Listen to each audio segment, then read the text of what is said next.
Hello, my sweet angels. Before we hop into today's episode, I just want to share something so exciting. I have one spot open for my one-to-one private mentorship. All the details are going to be below. You can check out who it's for, what's included, all those amazing things, and you can apply to join. It's first come, first serve, and once the spot is gone, it's gone, and I will not be opening spots until later in 2026. All right, I trust that the perfect aligned soulmate client will apply. Okay, let's get into the episode. Hello, angels, and welcome back to another episode of the Money Mindset Vision podcast. I am so excited for today's episode. This came to me as like an intuitive ping. I can't remember what I was doing, but I was like, oh, this is what I need today's episode to be on. I wish you guys could see me right now. I'm literally in bed. I'm in Austin in my amazing hotel room with the most comfortable bed I think I've ever been on. It is it feels like I'm sleeping on mashed potatoes. Like it's just like the biggest, softest bed ever. And I am so happy. I'm in a fluffy robe. They nailed the robe and the bed. I'm like, could not be more comfortable right now. Maybe if there's like a small dog beside me and like, nope, that's it. That's all I need. Anyways, I'm so excited. I'm chilling and I'm so excited to record today's episode. So, this has been coming up for me a lot, not only in my personal life with my clients. I feel like for many, the solar eclipse brought up just like so much. And I don't know if it's because I just work with my clients on money, but they all, like so many of them, got triggered this month around money. And honestly, myself as well. There was a lot that came up for healing, and I've learned so much this month. And I wanted to record an episode to just put this in one place, something that you can come back to, something that you can send to your friends, send to your mom, dad, brother, dog, cousin, whoever. If anyone you know or you are currently or have experienced anxiety around spending money. This is going to be 5 tips on how to reduce spending anxiety. Now, the reason why we want to reduce spending anxiety is because the way in which you relate to something, if there is anxiety, fear, lack, scarcity, it is going to affect the reciprocity of it. So, a lot of us focus on making more money, healing how much we receive, attracting more. Like we focus on the receiving of and really go deep in clearing that. But it's very rare that people will also heal their relationship with spending because they think it doesn't matter because they're so focused on the coming in that they don't realize that the going out is just as important. What could I compare this to? Think about your sound system. I'm just like looking at my laptop right now, and I'm thinking about a speaker which feeds the data out.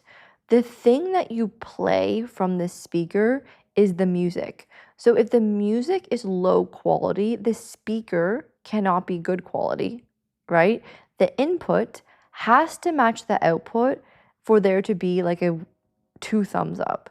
But if you have a bad input, the output cannot make up for that. It can try, but it can't if there's still a bad input going in. Or for example, let's say you want to get in shape, but what you're putting in your body is really negative, like super processed, high in sugar, da da da da da. But you really want to get in shape, so you're just focusing on working out. The working out will never make up for what you put in. Meaning, the way that I'm just going to start doing this, but invest your money is going to have a direct correlation to how you receive money. It is mirroring in the same. Okay? So we can't just focus on the attraction. We also need to focus in how you invest it. Okay? I'm going to use the word spend because to many, invest might seem different than what it actually is before I give you this reframe. But how you invest your money, how do you spend your money is going to have a direct correlation to how you receive money and honestly how much money you receive, okay? Because it's a relationship. Your relationship to money isn't just to do with how you receive it, it's also to do with how you spend it. So you can't be like super good at receiving and desire all this money, but then on the back end are abusing spending, or the way in which you spend is from a very anxious state. And then you're wondering why. Okay, well, why am I not receiving in abundance? It's because the scarcity is coming from the way in which you are spending. Okay, you cannot attract abundance with scarcity.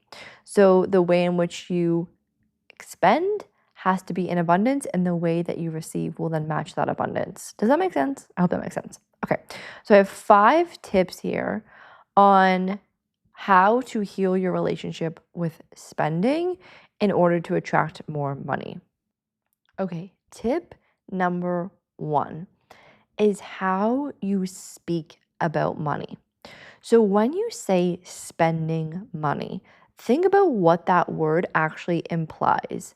Spending comes from, if you shorten it down, is spent. What does it mean if someone is spent? They're like tired, they have nothing left, they're empty. Like it implies you have nothing. You've spent. You're spent. You're tired. You have nothing left. So the word spending implies that it goes, that it disappears, that there's nothing left. Okay? That wording alone implies that it's not going to come back. Do you hear that? Like, I spent it. It's almost like this energy of like waste, and it's gone.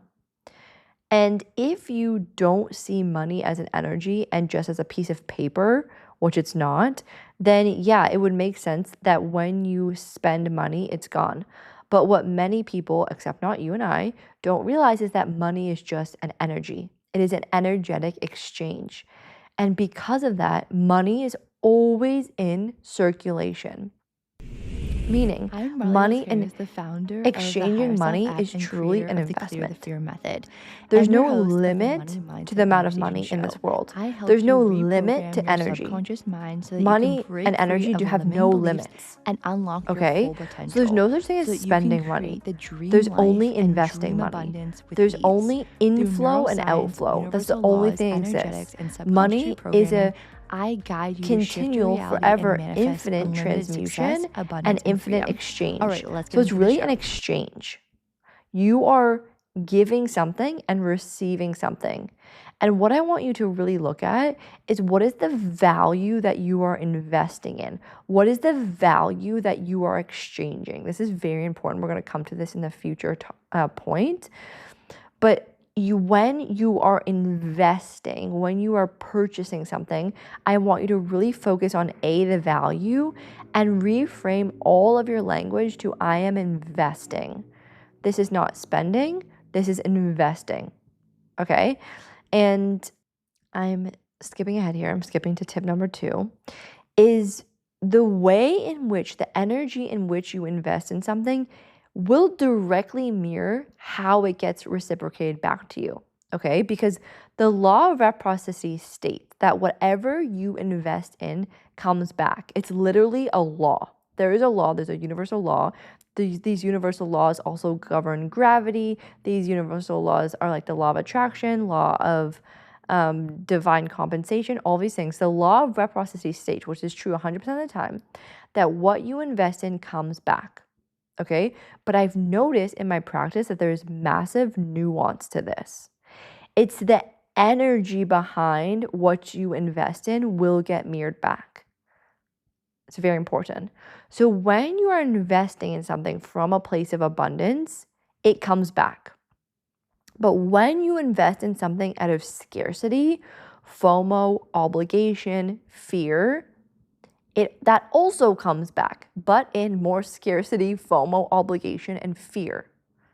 Okay, I'm going to give you 2 examples of this. So when I had to heal my relationship with spending so much.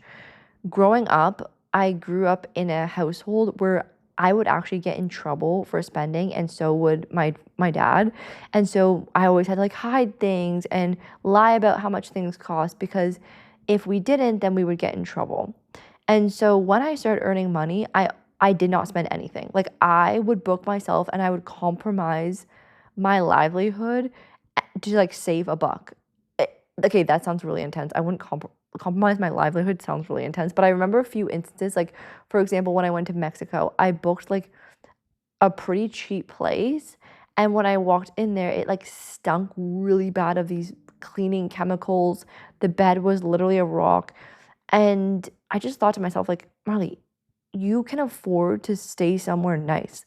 Why are you putting yourself through this?" Like, and I'm so sensitive to scent and my environment, it directly impacts how I feel, and I was, like, compromising my happiness to save money when I really didn't have to, and that's been, again, something that I've had to heal over and over and over.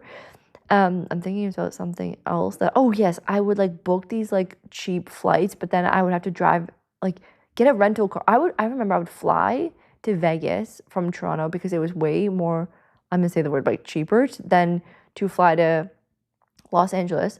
So I'd fly to LA. So I'd fly to Vegas. I'd stay in a hotel that I booked on points. I would rent a car and I would drive alone when I was like 24 from Vegas to California and back to save, I think maybe like $500. Like I mean, at that point I kind of had to. But then as I started earning money and I started earning more, I still was operating like that, like very much from a scarcity place. And I've had to reprogram that so much. It's been so fascinating. And reprogramming that has allowed me to attract so much more money. Because again, think about what is the energy if I'm pinching pennies and acting like there's literally going to be no money the next day.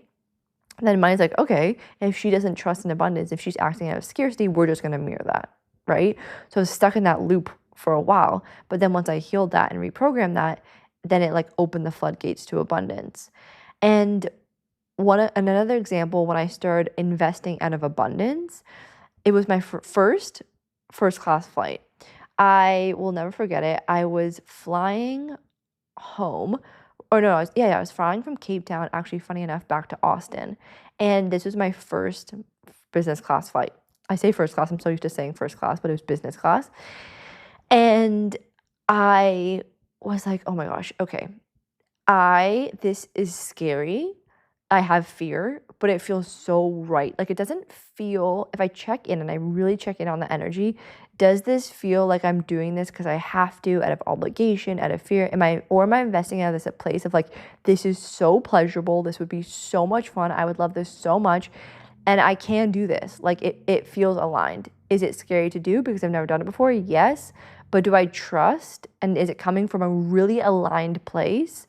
Yes.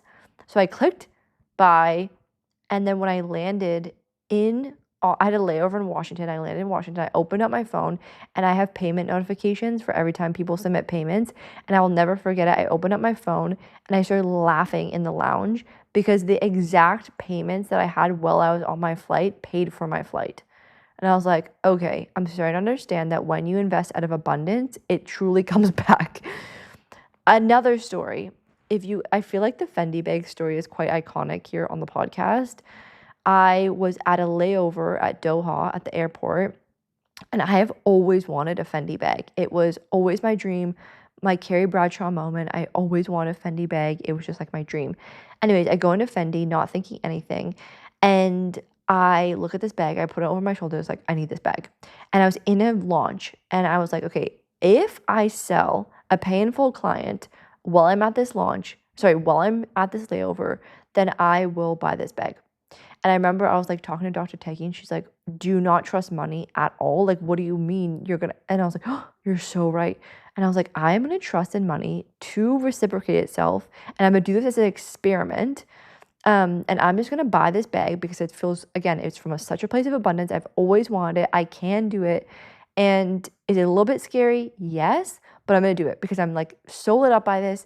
And like, is it scary? Is it like, oh my gosh, yes. But if I really tune in, is it a full body yes? Yes. Okay, let's do it. So I bought the bag. Anyways, it was like this whole amazing like realization for me. So I sent an email after.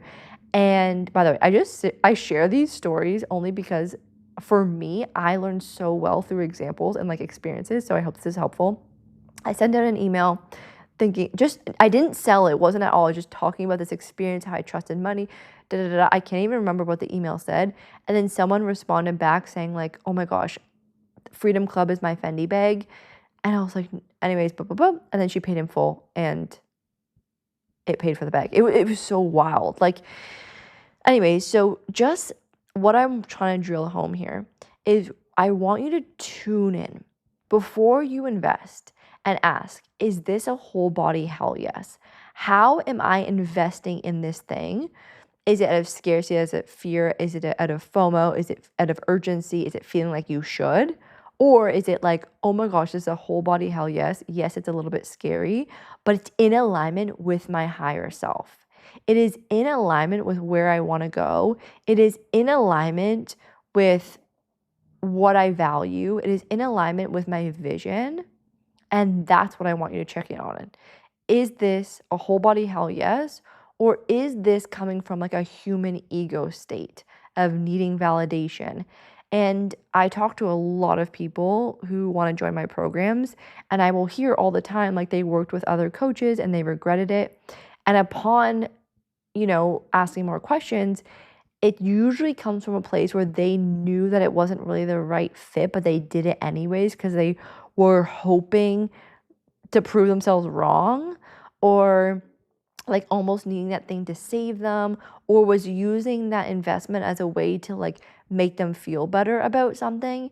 And then I notice if you invest out of that place that it doesn't work out because money is like, oh, you're abusing me?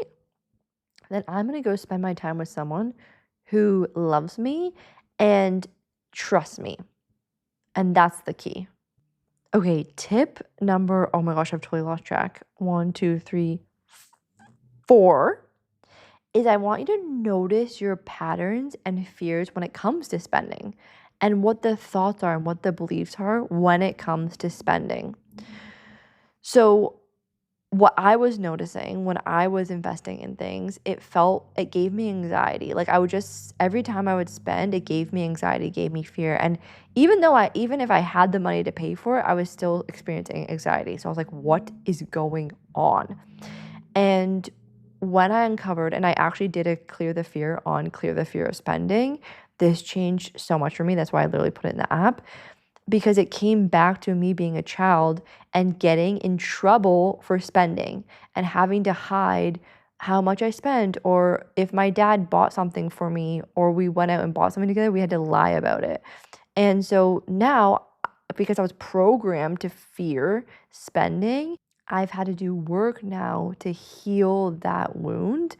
And I used the Clear the Fear method in the Higher Self app. If you want to try this, do clear the fear of spending. If you have any money anxiety and any spending anxiety, clear this fear. You will be shocked.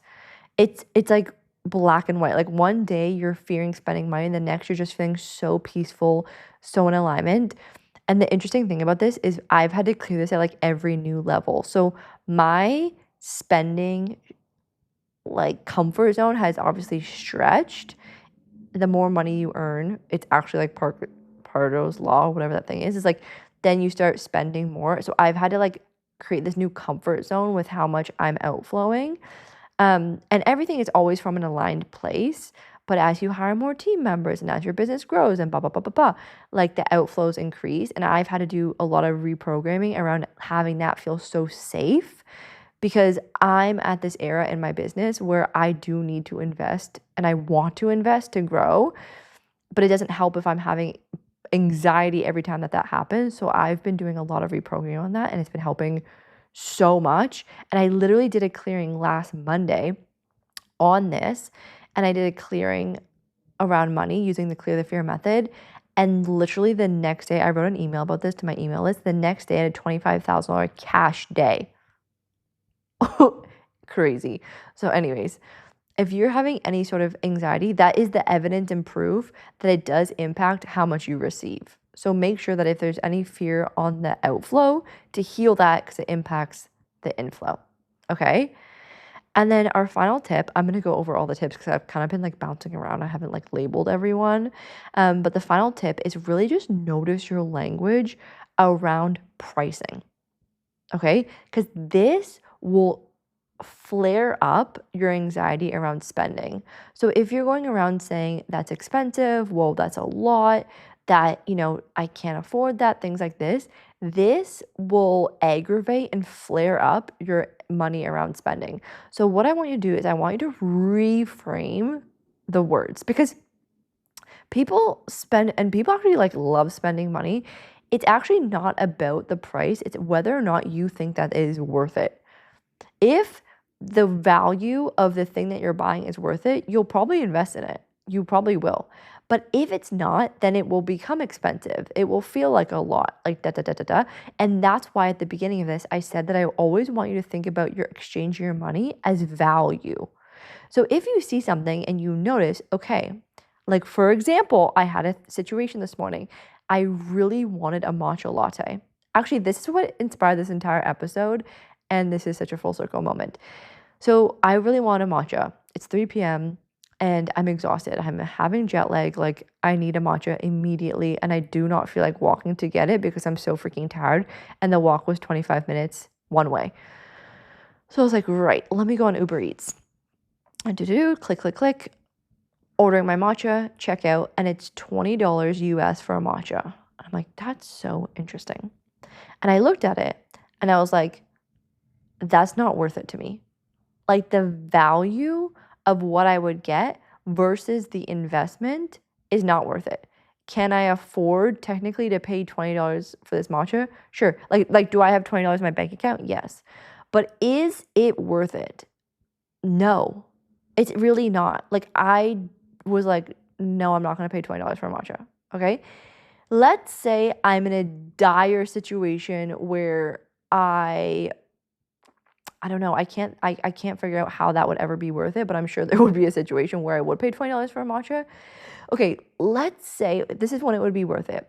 Let's say I'm in the Amalfi Coast, I'm at the Versace Hotel or the Dior Hotel, I don't even know,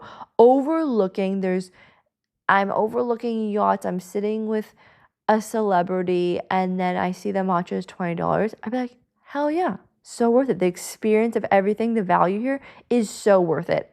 Done. Give me that $20 matcha. Sign me up. But when I was sitting there and there was so many other options of how to get a matcha, I was like, this is actually not worth it. And I canceled my order. I didn't even send it through. And then I was thinking, and then I was like reflecting. I'm like, is this my money fear coming up again? Am I being like scarcity again? I'm like, no, actually, if I invested this, it would be me abusing money because it doesn't feel aligned. It doesn't feel right. It feels like the worth it equation did not worth it. So I was like, what is the second best option? I was like, wait, there's a cafe here in my hotel. So I walked downstairs, I ordered a matcha, and I charged it to my room because I have $100 credit to my room. So my matcha was technically free. And I was like, oh my gosh. And then I was like, that was like so much fun. And so that is a practice that I do with money. In every situation, really, like when it comes down to even ordering a matcha, I'm saying, is this a whole body hell yes? Does this feel like I'm respecting money and treating money with love and respect, as if like money is this like most sacred energy, and I will only exchange it when it feels like a whole hell yes and when it feels aligned. And that's truly how I invest in everything. If I order something on Amazon and it isn't a whole body hell yes, I will walk there and I will return it because I believe that's how I respect money. And if I respect money, money will respect me. Okay? So I'm going to go over the 5 tips. Number 1 is notice if you call it spending, and notice that implies that it leaves. So reframe this to investing, knowing that money is always in circulation and money will always come back because of the law of reciprocity. However, and this is tip number 2, however, there's nuance to this. The energy in which you invest will come back. So if you invest out of abundance, abundance will come back. If you invest out of scarcity and fear, it will also come back. And I'll give you another example about this. I wanted to share this. So the biggest purchase I've ever made was my car. And as someone who's like a recovering anxiety with spending, you think that would scare the shit out of me. Actually, that's not the biggest investment I've ever made. It's the second biggest. But this was an investment that I made, and like a thing that I bought myself. I just want to nuance that because I've made bigger investments, like let's say like in the stock market, but not in one single thing. So anyways, okay, let me reframe if this matters. I just want to make sure I'm getting my facts right. It's definitely the highest thing that I bought myself. Okay. So I paid for my car in cash, and I wire transferred my car. And that was the best money I've ever spent. Like before going into spending that, I was like, investing in that. See, I still trip myself up. I was like, I'm so excited. This is my first car. This is my dream car. I'm obsessed. And I sent that and was like, this is the best money ever. And that month, I actually had my biggest sales month of the year. It more than paid for the car. And again, I share all of this and I share all these stories because I want you to have evidence that what I'm saying really is true. Okay? And it's not just for me, it's for everyone because money has universal laws. There's a universal law of reciprocity. You can Google it, or you can also read the book, The Law of Divine Compensation by Marianne Williamson, also really good. Is it Marianne Williamson? I think so. Okay, that's tip number 2. Tip number 3 is check the energy before you invest. Is this a whole body hell yes, with a little bit of fear, which is normal? But if it's from a place of pressure, probably not. Is this in alignment with my highest self and my vision and where I want to go? Or is this more of like a ego human need for validation or what other people will think of me or feeling like I should or pressure?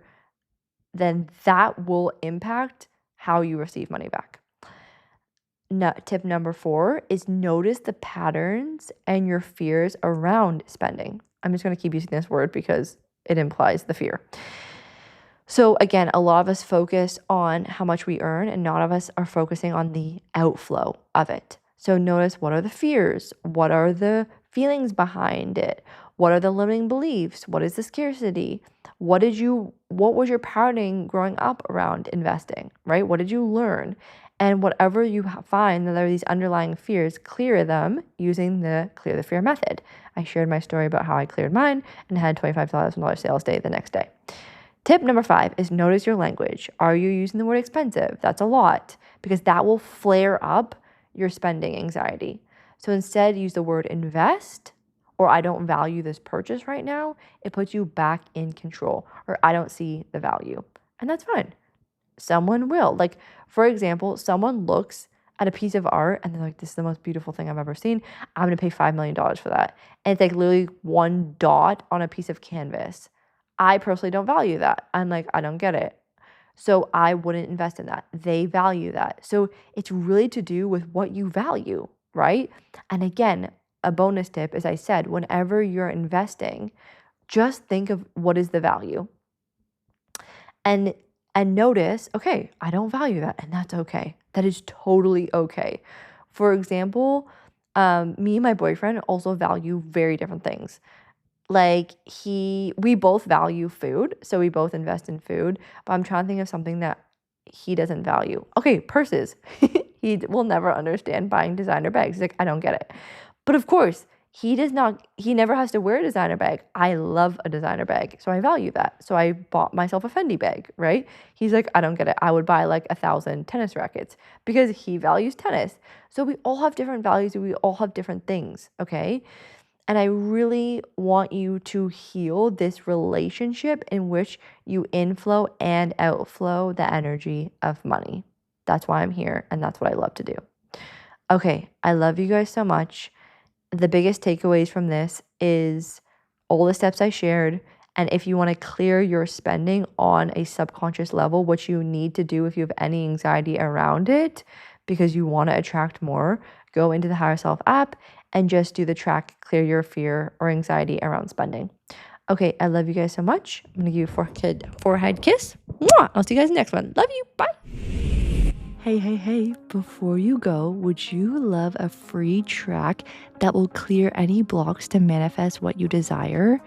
If you have heard me talk about my Clear the Fear method, and I'm offering you a free track, and all we ask in return is if you submit a review for the podcast. Just submit an honest review, take a screenshot and send it to hello@marleyrose.ca, and we will send you this free track so that you can unblock manifesting anything that you desire. This track is extremely powerful, so there's something in your life that you have been manifesting and it hasn't come through yet. Try this track to unblock and manifest all that you desire. I'm so excited for you to experience this magic, and I cannot wait for you to manifest everything that you desire. Thank you so much for submitting your review, and I look forward to reading it.